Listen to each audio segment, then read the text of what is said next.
रोजा इफ्तार कराए, अल्लाह उसके गुनाह माफ कर देता है। इसी पे बस नहीं फरमाया, और उसकी गर्दन आग से आजाद कर दी जाती है और उसको भी उसी कदर सवाब मिलता है, उसको भी रोजा रखने वाले के बराबर सवाब मिलता है। और उस रोजेदार के रोजे में कोई कमी नहीं होती सवाब में। कुछ लोग इस नियत से भी किसी की दावत में रोजा इफ्तार करने नहीं जाते कि लोग सोचते हैं यार अगर हम रोजा इफ्तार कर लेंगे उसका खाकर तो उसको सारा सवाब मिल जाएगा, हमें नहीं मिलेगा। ऐसा नहीं है। आप कहीं इफ्तारी करोगे तो उसको भी मिलेगा, आपको भी मिलेगा, और आपके सवाब में कोई कमी नहीं होगी। अब यहां पर एक मुफक्किर की बड़ी प्यारी बात याद आती, फरमाया कि अगर एक बंदा चाहे तो एक एक दिन में 50-50 रोजे रख सकता है। कितने रोजे? 50-50, 100-100, 500-500 रोजे रख सकता है। हैरत है, बंदा तो एक ही रोजा रख सकता है, एक दिन में 50 कैसे रखेगा? तरीका ये है, एक तुम रखोगे, 50 को इफ्तार करा दो तो तुम्हारे नामे अमाल में 50 रमजान शरीफ के रोजों का सवाब लिख दिया जाए। कराओ इफ्तार, अल्लाह ने दिया है तो खूब कराओ। क्या बड़ी नेमत है, क्या महीना आ रहा है, सुभान अल्लाह। जन्नती बनाने के लिए आ रहा है।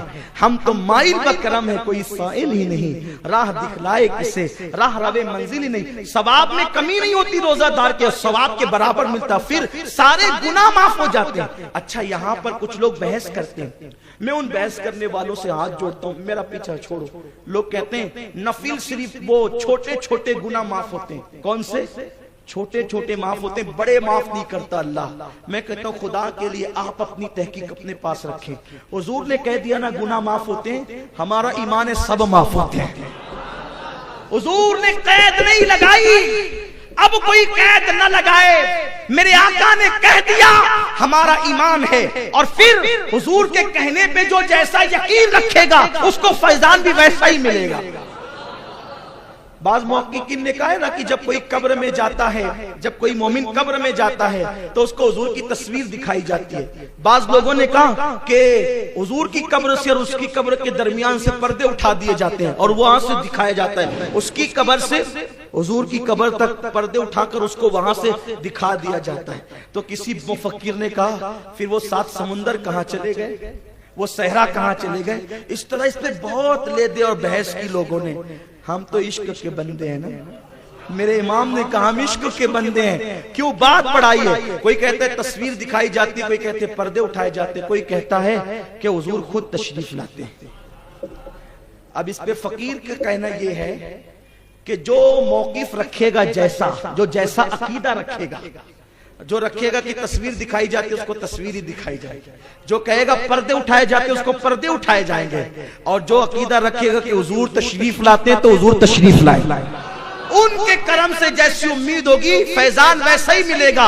और ये मौक़िफ़ मेरे इमाम अहले सुन्नत का है कि कब्र में लहराएंगे ताहश्र चश्मे नूर के, जलवा फरमा होगी जब, जलवा फरमा होगी, जलवा फरमा होगी जब, जलवा फरमा होगी जब, पर्दे उठेंगे जब नहीं, तस्वीर दिखेगी जब नहीं, जलवा फरमा होगी जब, तनात रसूलुल्लाह की जलवा फरमा आने ही को तो कहते हैं।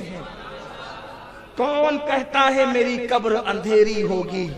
जब वो आएंगे उजाला ही उजाला होगा।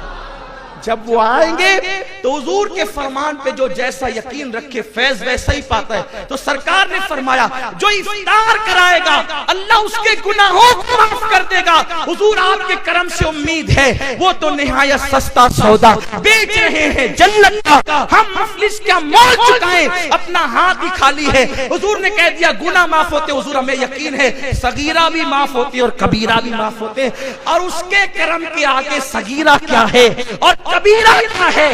अगर वो करम करने पे आए वो तो बहुत करीब है, उसके महबूब की शान ये है, एक मैं क्या मेरे इसिया की हकीकत कितनी, मुझसे 100 लाख तो काफी है इशारा।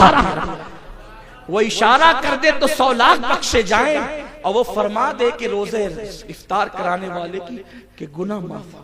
चाहते हो गुनाह माफ करवाना तो जरा 2-2 4-4 को घर बुला लिया करो, पूरा महीना गम गुसारी कर, दोस्तों को बुलाओ, बुलाओ, खिलाओ। हम सोचते हैं खूब खाएंगे, रमजान शरीफ में खूब खाओ भी खिलाओ भी। इफ्तार की बड़ी बरकतें हैं। फरमाया गुनाह माफ होते, और सिर्फ गुनाह नहीं बल्कि सुभान अल्लाह, उसकी गर्दन को जहन्नम से आजाद कर दिया जाता है।